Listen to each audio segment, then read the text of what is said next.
그림에서 같이 경사각이 C따인 경사면 상의 한 점 O로부터 높이가 H인 곳에서 질량이 M의 물체를 자연낙하시키겠습니다. 그러면 이 물체는 점 O에서 경사면과 충돌하게 되죠. 모든 충돌, 탄성 충돌로 가정하겠습니다. 점 O에서 탄성 충돌한 이후에 이 물체가 경사면을 튕겨서 내려갈 때, 한 번 튕길 때마다 경사면을 따라서 거리가 얼마만큼 변하는지 정확히 해보도록 하겠습니다. 편의상 경사면을 따라서 내려가는 방향을 플러스 X방향, 경사면에 대해서 수직하게 올라가는 방향을 플러스 Y방향으로 선택하겠습니다. 먼저 점 O에서 충돌하기 바로 직전의 속력을 역학적 에너지 보존 법칙을 이용해서 구하겠습니다.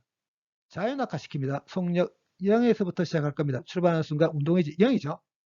중력 위치 에너지만 생각하면 됩니다. 중력 위치 에너지 mgh 점 O에서 충돌하기 바로 직전에 이 중력 위치 에너지가 운동 에너지로 싹 다 전환되게 되죠.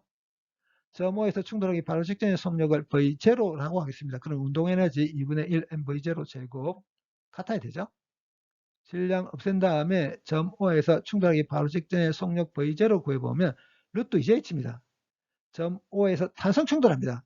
탄성 충돌이 일어날 경우 탄성 충돌하기 직전과 직후에 속력은 변하지 않습니다. 그러니까 점 O에서 탄성 충돌한다면 이 빨간색 화살표의 길이와 이 빨간색 화살표의 길이는 V0로 같습니다. 그리고 탄성 충돌이 일어날 경우 탄성 충돌이 일어나는 면에 이렇게 수직선을 그었을 때 이 각과 이 각이 같습니다. 경사각이 C다면 이 각도 C다, 이 각도 C다입니다.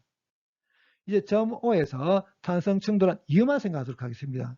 탄성 충돌한 이유만 생각하게 되면 이 물체는 V0의 속력으로 이렇게 출발하는 것을 생각할 수 있죠. 그럼 이 초기 속도 벡터를 이렇게 X성분과 Y성분으로 분해할 수 있거든요. 경사각이 C다면 이 각이 C다입니다. 그러면 이 화살표의 길이 V0 sin C다, 이 화살표의 길이 V0 코사인 C다입니다.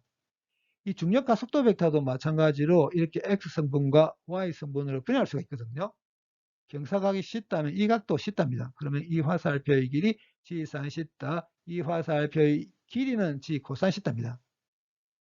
경사면을 따라서 내려가는 방향을 플러스 X방향, 경사면을 수직하게 올라가는 방향을 플러스 Y방향으로 선택한다면 지금 문제의 상황에서는 X축상에서의 운동은 초기 속도는 V0 sin C다면서 가속도가 G sin C다인 등가속도 운동입니다.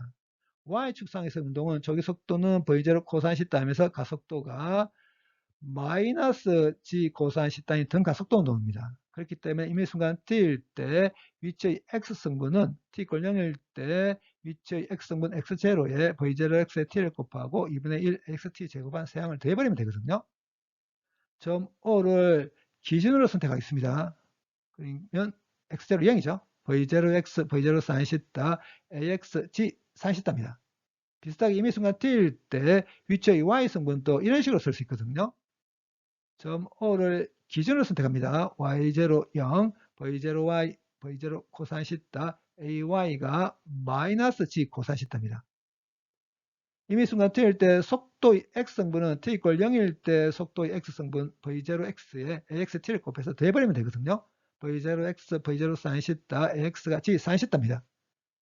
비슷하게 이미 순간 t일 때 속도의 y성분도 이런 식으로 쓸 수 있습니다. v0y, v0 코사인 시타, ay가 마이너스 g 코사인 시타입니다.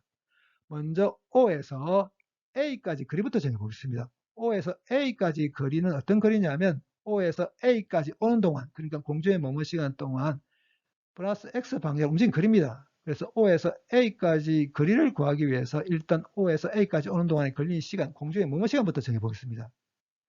O에서 A까지 오는 동안 Y축상에서 운동해서 어떤 일이 생기냐면 y = 0에서 시작해서 최고점까지 가서 y가 다시 0 됩니다. 그러니까 y = 0에서 시작해서 y가 다시 0이 될 때까지 걸리는 시간이 공중에 머무는 시간입니다. 그래서 이렇게 0으로 놓겠습니다. 이렇게 한 다음에 공통으로 포함되어 있는 코사인 시타 t로 묶어내겠습니다. 그럼 여기서 t가 두 개 나옵니다. t = 0이 하나 나오게 되고 이 괄호 안에서 g분의 2 v0가 나오게 됩니다. O에서 A까지 오는 동안 Y가 0의 시점이 두 번 있습니다.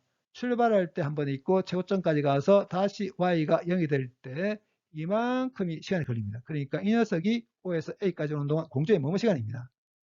그럼 이 시간을 여기에 대입해 버리게 되면 이 X가 A에서 X로 변하게 되게 됩니다. 그래서 이렇게 대입합니다. 그런 다음에 정리하게 되게 되면 G분의 4V0 제곱 40다거든요. V0가 루트 2JH라고 했습니다. 그래서 XA를 구해보면 8H 40입니다. 547번 동영상에서 했듯이 탄성 충돌이 일어날 경우 탄성 충돌이 일어나는 면의 수평한 방향의 운동에서는 아무 변화가 안 생깁니다. 그래서 경사면을 따라서 내려가는 방향의 운동은 가속도가 G40단위 등 가속도 운동이라고 했습니다. 그러면 이제 A에서 속도의 X성분 구해보겠습니다. A에서 속도의 X성분을 구하기 위해서 여기 있는 T에 공중의 모먼 시간 대입하겠습니다. 그래서 구해보게 되면 3V0 40입니다.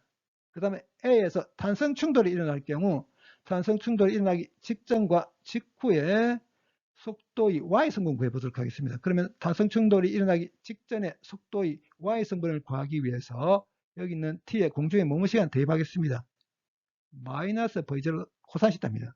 그러면 A에서 탄성 충돌이 일어났다면 탄성 충돌이 일어난 직후의 속도의 Y성분은 V0 코사인시타와 같지만 방향은 정반대로 바뀐다고 했었죠.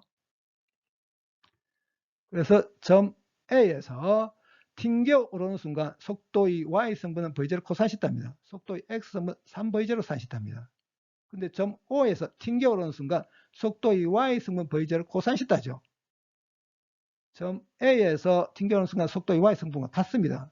이 말은 O에서 A까지 올 때, A에서 B까지 올 때 도달하는 최대 높이가 같다는 걸 뜻합니다. 최대 높이가 같다는 말은 O에서 A까지 오는데 걸린 시간과 A에서 B까지 오는 동안에 걸린 시간, 공중의 머문 시간이 같다는 걸 뜻합니다. 비슷하게 B에서 C까지 가는 동안 공중의 머문 시간도 같습니다. 앞서 했듯이 O에서 A까지, A에서 B까지, B에서 C까지 오는데 걸린 시간은 G분의 2V0로 다 같습니다. 그리고 경사면을 따라서 내려가는 방향, 그러니까 플러스 X 방향의 운동은 X가 시간에서 이렇게 변하고 속도의 X성분이 이렇게 변하는 등가속도 운동입니다. O에서 A까지 거리는 8H 사인시타, A에서 속도의 X성분은 3V0 사인시타입니다.